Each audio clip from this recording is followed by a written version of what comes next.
Advisory Board together to order. First item is to approve the minutes of the March 1st, 2022 School Bond Advisory Board meeting, and I'd recognize a motion to that effect. Motion. There's been a motion. Second. All in favor? Aye. There you go. Approved. You signed in? Yeah. I can't see the approval or disapproval. I'm sorry? That's fine.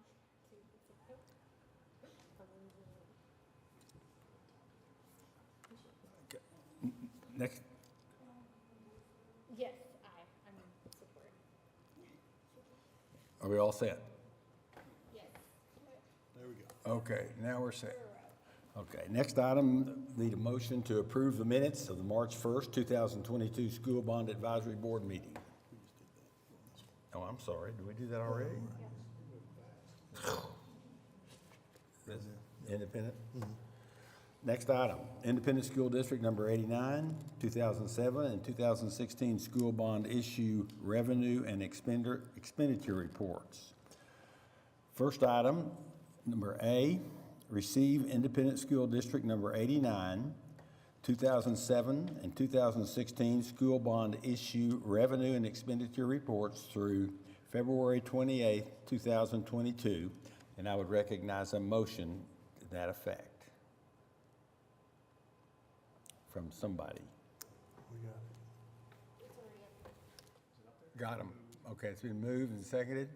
All in favor, please say aye and hit your button. Ellen Prognoy and I. Too scattered, I figured out. Okay, that approves, is a passes. Next item are items for individual consideration. Todd? Thank you, sir. Up first, we have a presentation on the design of the utility tunnel repairs and Building E HVAC renovations at John Marshall Enterprise Middle School. Gary Jewell with the Oklahoma City Public School District is here to give you a presentation. Gary? And I guess, there we go, all right. Hi, Board Chair, Board members. I'm going to have the pleasure of giving you guys two different presentations today, so I hope you don't get too bored with me. But the first one is John Marshall Enterprise Middle School. We actually have some tunnels that are utility tunnels that are under our walkways between our buildings that we've had some issues with the metal pan deck that holds the concrete up. We came across that last summer. We went in and shored those up and made it safe for the school year. And now we're going to come in this summer and tear the concrete all out and replace it. So I'll go through this with you guys on it. So, and it's a two-part. There's also, we're doing an HVAC project in one of our buildings, which is Building E, and I'll be at the last part of this presentation. So as I was saying, the shaded area there on that drawing is the tunnels that we're talking about.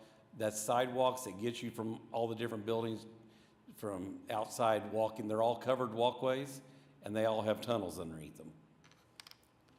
And that's pictures of the top of the tunnels, of the sidewalks themselves. You can kind of see the covered walkways and the concrete. And you can kind of see some of the patchwork that's in the top of the spalling of the concrete. And this is the lower side of it. So as you can see, there's a lot of issues with the metal pan deck, steel beams, some of the supports for the utilities that are down there. And this is what we did last summer before school started. You can see the 4x4 post has channels on top of that has additional 2x on top of that, and then plywood above that. And that's all underneath it. Those are basically, and I think about a 4-foot pattern with each other. And so that's made it where nice and safe for our students and staff to be able to walk on top of. And so as the scope is, we starting the work this June. Existing utility tunnels were already re-supported. The tunnel then lid will be demoed. While the tunnel is open, the existing utilities will be inspected, repaired, and replaced as necessary. Additional utilities for future and concurrent HVAC work will be installed. Waterproofing and new concrete lid will be installed. We're also going to install an additional access hatch in the tunnel, in the walkway above the sump pumps out there. So that we do have access to these tunnels in all of our buildings. So each individual building, there is an access panel to get in there, but that we don't have one outside. And then this is a permanent repair for the temporary shoring done 2021 to ensure the safety of our students and staff. And this is kind of a drawing showing the one on the left is what you've seen the picture of with the shoring post and the supports under it. And that there is, when they did the shoring on there, we cut out some areas to get the material down in there. And that's just showing where they had done some patchwork. Now this is the new. They will come in there, they'll cut the concrete off. They'll come down the sides of the tunnel walls a little ways and cut it off. They'll put what they call a water stop back in between the old and the new, and drill and put epoxy on the rebar to tie it all together and get it all back in a lot better situation than it was. And that, we're anticipating the budget being $750,000 on that. With this project, we have enlisted a CM, a construction management firm, to do the work for us, and it's Lippert Brothers Construction. We also, on the tunnel itself, we picked KFC Structural Engineering, which is Kirkpatrick, Curtis, Forrest and Curtis Engineering. They are the ones that did all the structural engineer designs for us. Along with that, we've been working with FSB, Frankfurt, Short, and Bruza. I don't know why everybody has to go all these, I guess because we can't pronounce their names all the time, but so they are going to be doing the engineering for the HVAC project that I'm getting ready to go into now on. So we've done engineering. Our school, at that school, is a chilled water, heated water school system. There's only 2 pipes with it, and I think a couple of you were at our other meeting that we had talked about the fact of some of our schools only have 2 pipes. You cannot, you can only heat or cool at one time. You can't do dehumidifications with it because of that situation. So what we're doing is on a couple of these buildings, D and E, and E is the one we're talking about right now, we're gonna go in there and add rooftop units on these. So we're gonna come in, and that's the building we're talking about. The one on the right with the John Marshall Mill above it is actual building E. In a future timeline, we're gonna be doing building D next summer. But that's a floor plan of showing building E. As you can see now, on the top, you can see those rooftop units. And so that's gonna be the new design, putting rooftop units above each one of those classrooms. Again, that's just a floor plan of inside of the building itself. And with this here, we're gonna start the end of May. The renovation will begin in building E to replace existing classroom HVAC univents with rooftop DX units. The existing units will remain in place to be removed during a future project. Existing ceilings and lighting will be demolished in classrooms and offices. New acoustical ceiling and LED lighting will be installed in classrooms. Existing distribution panels in the hallway, electrical rooms will be replaced. Installation of new electrical panels installed next to existing panels after mechanical equipment is demolished. Installation of new roof hatch and curbs for rooftop units, and routing of new electrical and gas to mechanical units. So the way we've got to work this, because we got the tunnel work going on, we got to run new electrical to it. This building here, it has univents that are in place that heat and cool the rooms, and that works off the heated and chilled water. We're going to come in and we're going to tear off all the ceilings. We're going to cut the curbs in, put all new ductwork, put the ceilings back in with new lighting and everything. Then we'll just put a cap on top of the curbs, and at a future time in the fall, then we'll bring out and we'll set the rooftop units when the children aren't there, and we'll get everything hooked up. Once we got that all hooked up with the new electricity, then we can shut off the univents and be able to pull them out next summer. And with that being said, we're going to do the same thing next summer in Building D, but we'll do that project all at one time. It's a different type of configuration in that building. It has ductwork already in the classroom, but it's not adequate stuff. We'll have it all designed and ready to go. We'll be able to pull it all out and put it back in then. So that's that project. We're anticipating that part of it being 1.6 on the HVAC project. And again, FSB, Lippert Brothers, and KFC is our firms that we are working with on that. Any questions?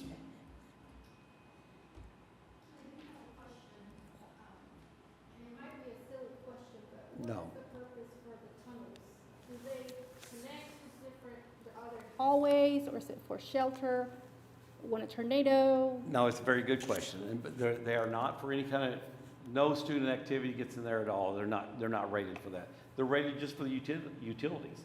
So the heated chilled water lines go through there, electrical conduits go through there, domestic water lines travel through there, some of our sewer pipes travel through there. So it's a path for all of our utilities to get from building to building. As you kind of see on that one drawing, there's multiple buildings on that project, Right. so, on that school, so, Okay, yeah. thank you. Any other questions? Okay, that was the information item. You want to move to the next one? Okay, all right, item B is to recommend Independent School District number 89, approve purchase of heating, ventilation, and air conditioning for Northwest Classen High School and Southeast High School and air handling units for Thelma Parks Elementary, utilizing the I-89 2016 school bond funds, amount of $1,353,935. Gary is still here with us today. Yeah, you're and, stuck with me, sorry. He's going to do another presentation on this item. However, this item will require a vote. Okay. So, along with the John Marshall Middle project, we are listed also, as you can see, 3 other schools. FSB, they did the stuff we did for John Marshall, but they have also, we had the same situation at Thelma Parks. It's also a 2-pipe system. Northwest Classen, the same thing, and Southeast High School, the same thing. So they have worked up designs for us to be able to get rid of some of the chilled and heated water pipe systems and put rooftop units on the school. So here, John Marshall Middle, which we've already taught that one. I'm not going to bore you with that one again, sorry. Thelma Parks Elementary. This is a school, it's really not that old of a school. It was built in the 90s, but even when it was built, it was only designed with a 2-pipe system. So with that being said, we're gonna go in there, and there's some air handlers that are up in a mezzanine. We're gonna take those units off. You really can't see it so much on this drawing real well, but there's a mezzanine that we're gonna take those existing units off, put what they call a DX unit, which is one that's it's an electric unit, and it does not require chilled and heated water to heat and cool the air into it. And then also on the west end of the building, down here on the left, is a different type of system on that one, and it has what they call VAV boxes, which is volume air, variant air volume units. And so those there, we have to add strip heat units to the outside of those units, which will allow us to do the same thing on dehumidification in those classrooms. Go to Northwest Classen High School. We have, so this one here, we are going to be replacing some univents on this school. We're going to put new RTUs at the auditorium, new RTU for the large gym, new AC system for locker rooms and auxiliary spaces, and new RTUs and ductwork at the small gym. So, back up down. So the auditorium here on the bottom left, it has big air handling systems on it. We're gonna do what they call a split system, be a condensing unit to go out on the roof. We'll replace the units inside with new electrical units, be able to provide a lot better air on it. Same thing with the gym. Up the top left with the white roof, and the little white roof to the right of it is a small gym. Those 2 areas we're gonna do right now. The reason we're doing this is we're ordering the package, the price you're seeing on this is to purchase all the equipment. Again, Southeast High School, we're gonna be doing it, and there's multiple classrooms that are on, get my bearing on this school here as it's turned the way it is right here. On the far side, at the very top of the picture, where you see Southeast High School, where that signal is on top of the large gym, basically the building to the top of that goes north and south is left or right on there. All of those rooms right there, which is our dance room, ROTC, our Boeing aeronautic room, our wood shop room, all of those rooms we're gonna take out the air handlers and put rooftop units across there. Also, the locker room that's on the top side of that, the high school gym, we're gonna replace those also.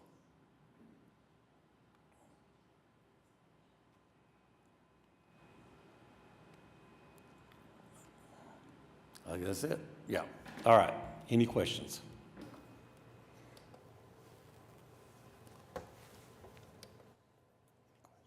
Are there any questions? None. Okay, I'll entertain a motion for approval.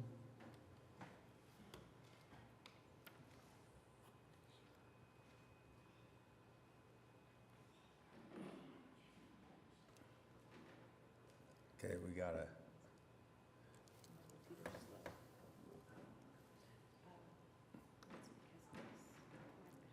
Okay.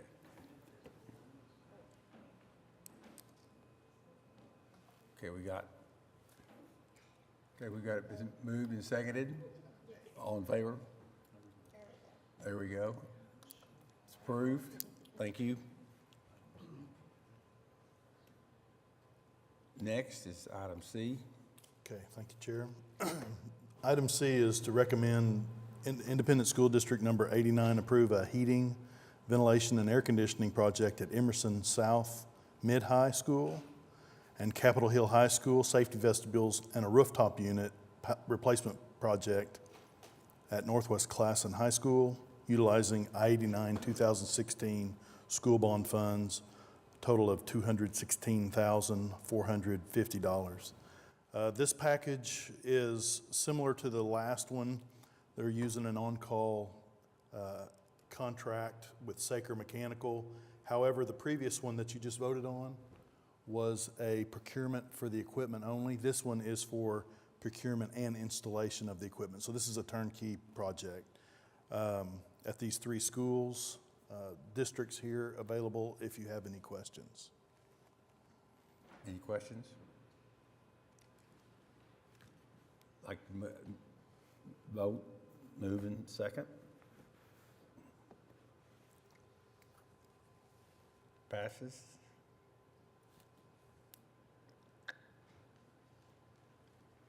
Moving to the next item. Okay, item D is recommend Independent School District Number 89 approve purchase of LED light fixtures for Mark Twain Elementary School utilizing I-89 2016 school bond funds in an amount of $59,807. This is utilizing a procurement contract with Hunziker Brothers, and it's for is it interior school light fixtures, Gary? Interior light fixtures at Mark Twain? Yes, and the only reason we're doing this here because the cost of them were over $50,000, so we're having to get approval here. If not, it was under 50. And we're doing, there's a lot you'll see in the ratification, a list that we're doing in multiple schools. And your staff is installing this? No, there'll be additional cost from Okay. from Patco Electric that will be installing them. Do they have LED lights now, or? No, most of our schools are all what they call T8 fluorescent fixtures. And they're 3 to 4 lamp, 2 before lay-in fixtures. But all we're doing, we're pulling those old fixtures out and putting LED flat panels. They're still same configuration. We'll switch out one for one, but we'll get a lot better lighting and better return on our investment. Is the goal to do all of them, like all of the schools with LED? We have done a large amount. I don't have the number in front of me right now, but we are going to plan to do all of our schools. Other questions? We would like to have a vote in a second. It's been moved, seconded, voting. It's approved, passed. Moving to the next item. Yes, sir. Item E is recommend Independent School District Number 89 approve a stadium lighting and wireless lighting control system replacement project at Taft Stadium utilizing I-89 2016 school bond funds, total of $283,000. The school solicited bids on this project, and I believe they received 3 bids. KB Electric is the low, recommended approval for $283,000. That is for stadium lighting and controls. Any questions? We'll move to vote. It's approved. Moving to the next item. Yes, sir. Item F is recommend Independent School District Number 89 approve Amendment Number 1 to construction management services agreement with CMS Willowbrook for the slab remediation project at Douglas High School, utilizing I-89 2016 school bond funds for $1,942,810. If you will remember, back in February, 2 months ago, we brought final plans to this board for approval for this work. Previously, a year before that, the district went into an agreement with CMS Willowbrook for CM services. So we had in 2021, we had agreement with CMS Willowbrook as a CM. Then we brought final plans 2 months ago. Now they've bid it, and the project cost is 1,942 and some change. Looking for recommendation to award this contract.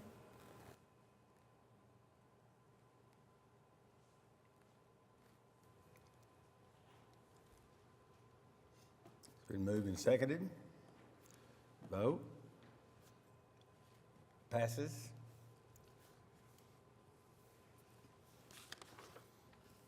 Moving to the next item will be, Yes, sir. There are 16 items on the ratification docket totaling $923,834.08.